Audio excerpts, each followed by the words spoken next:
Yeah. So like you'll go over it and then like. Reminding them of English grammar on the species of bats.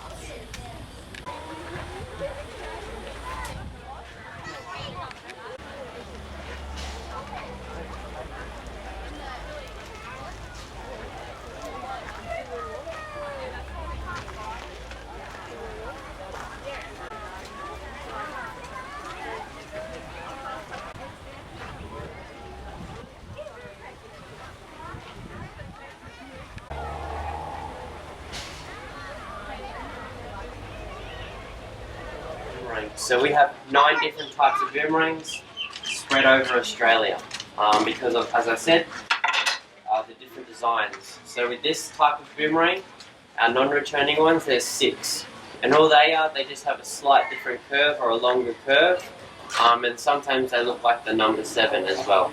But with these boomerangs, as I said, they're not coming back. But with this one, we throw above our head. So we throw this one above. But with these, we don't throw these above. We throw these really low because we're trying to hit the legs of the kangaroos and emus. Sometimes goannas and possums as well, but most of the time it's for kangaroos and emus, so we can trip them over and then go gather the food like that. But a really important thing when we are hunting kangaroos specifically with this one, when we do hit them in the back of their legs, it stops them from squeezing their muscles because their meat or their body is built up with a lot of muscles. So when we try to cook the meat, it's very hard to try and cook it right. So if we don't hit them in the back of their legs while they're laying on the ground injured, they'll be like tensing their bodies a lot. So when we do take the food away, it's going to be very difficult to try and cook that meat. So that's why we do got to hit them in the back of their legs so they stop tensing their muscles, while they're on the ground. So it makes it easier to cook. But then this boomerang had 2 other designs. So we had this one, the more common one everyone knows, but we also had an X and a Y-shaped one, so with 3 points and 4 points. So these boomerangs are designed to come back, and they're used to hunt birds and ducks. So when we see a flock of birds gathered together, we put our fishing nets in the opposite direction. So the reason why is when we throw the boomerang out, it'll push out behind them. So when they try and fly away, they'll hear the whooshing sound from the boomerang, and it mimics like wings. And then when the birds see the shadow, they might think it's a larger bird trying to attack them. So they get scared. So as it's going out, you'll push the bird backwards, because they'll turn around. And then that's where our fishing nets are, and that's how they get stuck in the nets. So the main purpose of the returning boomerang wasn't to hit, because if we're trying to hit the bird, then the boomerang's not going to come back. So the main idea was to round them up, try and get them caught in the nets, and if we caught too many, we just release the ones that we don't need. So that's how we would hunt with that boomerang there. And then we have the stone axe. So the stone axe, we don't use it for hunting. The closest thing to an animal is probably when we're skinning or even cooking. We use that as like a knife when we are cooking. Also, we just use the stone. So sometimes we don't have the axe handle, we just have the stone too. But when we are using the axe, it will be used to make boomerangs and some of the other tools that you see here.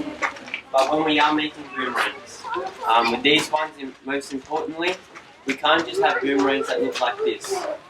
When we try to throw this, it's not going to rotate because we need specific carvings indented in the boomerang. So with my left-handed people, you'll see carvings go down here and carvings going up that way. So when we throw the boomerang that way, the wind can pick it up and it'll have a sharp turn in that direction. But with the right-handed people, you'll see carvings going down here and up here. So when we throw with our right hand, it's able to spin that way. So that's why we made our boomerangs like that. Otherwise, they're not going to rotate within the snow. But then with these boomerangs, there's no left or right. We kind of mimic the plane's arm, so it glides for a longer distance. So we're trying to hit their legs. And then we have this tool. So this one's called the woomera. So the woomera is our spear thrower. So we put our spears in here, and then we get ready if we're aiming at kangaroos or emus from a really far distance, so we can sneak up on them. And then we just use it and it flicks out, and it'll launch really far. And the accuracy is a lot better than throwing by hand. Because if we throw a spear, we're holding it in the middle. And when we do throw it, we're not getting really far, but when we're throwing it from the middle, we might bump it as it slides through our hand. So we might put off the accuracy. So when we are using this tool, all the power comes from the back, so we just get a smooth throw. And we can use it for long distance, but as I said, kangaroo, emu, moana even as well. But we also have smaller ones as well. So when we go fishing, we could use it for the same reason. To get a fast throw at the fish, eels, crabs, many different animals. We could use it for hunting. So yeah, the woomera is really good as well. Like the boomerangs, they had different roles to play depending on what animals we're hunting. But with these two tools in particular, you see this black stuff around the axe head and the tip, the notch. So what this is yaka. So if you've heard the saying hard yaka, what it just means is pretty solid or really strong. So how we make the glue is we go to the grass tree and take their roots and then crush up the roots into a nice resin. Then we get tree sap, mix it together, maybe add a bit of water so it lets it combine, and then we let it set for over 8 hours. And it becomes really strong and really tough. But if we needed something else to put in the mix, we could also use the droppings from kangaroo and wombat, sorry. Because the kangaroos and wombats, they eat a lot of the plants, so that fibre still holds within their droppings. So when we combine it, it still works as well for wool. But most of the time we can just use the tree sap and that resin that we made out of the root.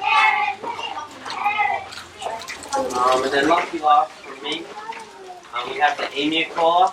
But before I get into detail with the emu collar, the reason why we have it is, so we need to look at this image here. So like if we're looking at the stars, this is how we tell the different seasons. Because we use the stars for a lot of different things to navigate, to tell the seasons and different cycles as well. So this here, in particular with the emus, when we're figuring out their season, this is one of the two. So this one shows that the emu is standing up, and that represents the warmer season. So the emus aren't laying eggs, so they'll be standing up, moving around. But then, in another time of the year, when the earth turns in a different angle, the emu in the sky might change the shape because of those stars. And it's not because the stars have moved, it's because we have just moved. So the bottom might look like there's like a black hole or a black spot just covering it, and that will make the shape of an emu sitting. And that represents the cooler seasons and they're starting to lay eggs. So that's when we take out this tool. So the main purpose of this is to play a trick on the males. So this sound here is what the female emus sound like. So that's what they sound like. So the main reason is to get him up off the nest, the male, because he sits on those eggs for over 50 days. He doesn't get up to eat or drink. So we've got to make sure we're trying to get him up with that sound, because that's the only thing he'll get up for, the female's sound. So once we do that, we're pushing him out from the nest. We can go around once it's safe to gather some of their eggs.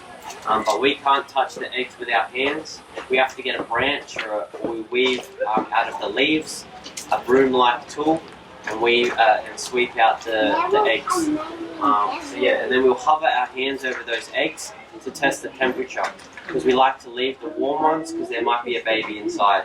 So we leave them there and we take the cold eggs.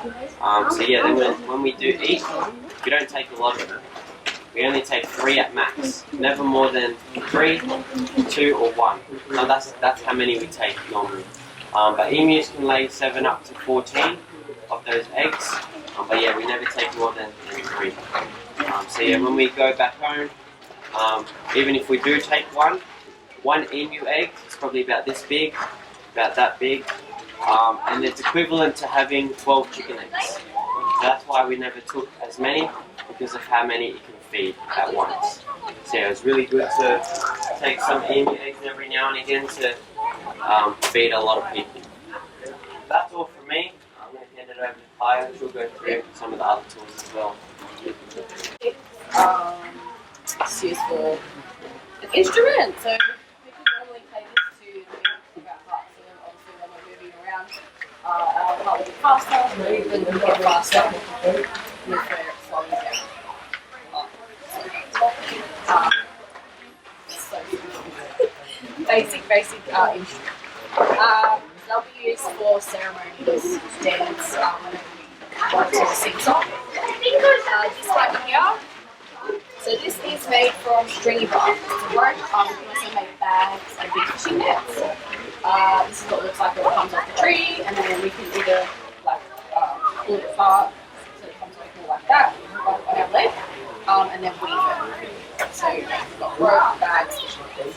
Now with the bags, I don't have one here to show you, but with the bags, we use that for something called leaching. So what we will do is we get poisonous berries, so they're quite abundant, obviously the animals can't eat them, so it's a good resource for us to have. So we would bleach those berries. So we put them in the bag, put it in a stream for a couple of days, or however long it takes, and bleach the poison out of the berries so that we have another resource. So on Darug country, this is a positive fur. On Darug country, you get given positive fur when you're born. And then obviously you get older, you get more. But you'll sew those together, maybe along with some kangaroo skin as well. You would end up with a really big coat. Now to keep it waterproof, you would put the fat and the oil from the animal, you just rub it into the skin side. And then if it rains, and just drizzle straight off.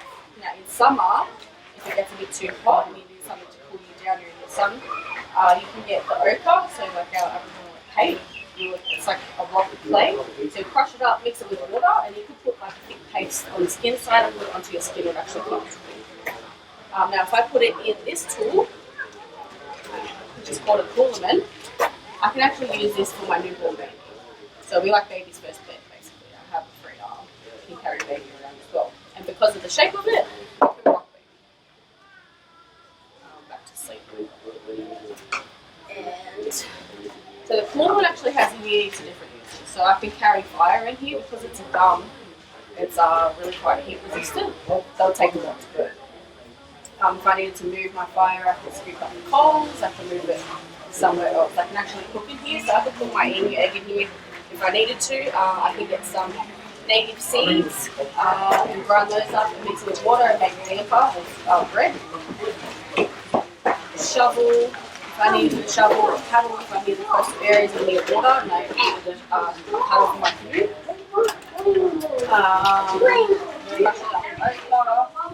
So many different things.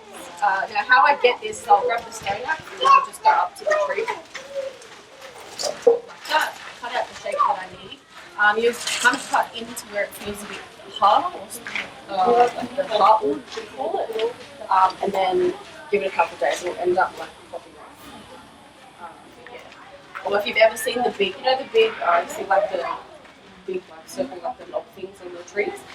So women, we could actually go up and then cut around that, so then you can have like a massive. You can get different shapes, so you can carry water. It's like a shopping basket. So women will bring home like 70% of the food. Men will just basically bring home which we didn't eat all the time. They go like our bush berries, medicine, fruit, vegetables, everything. And obviously because it's wood, if it just goes back into the earth, you leave it behind. That's about it. So do you have questions?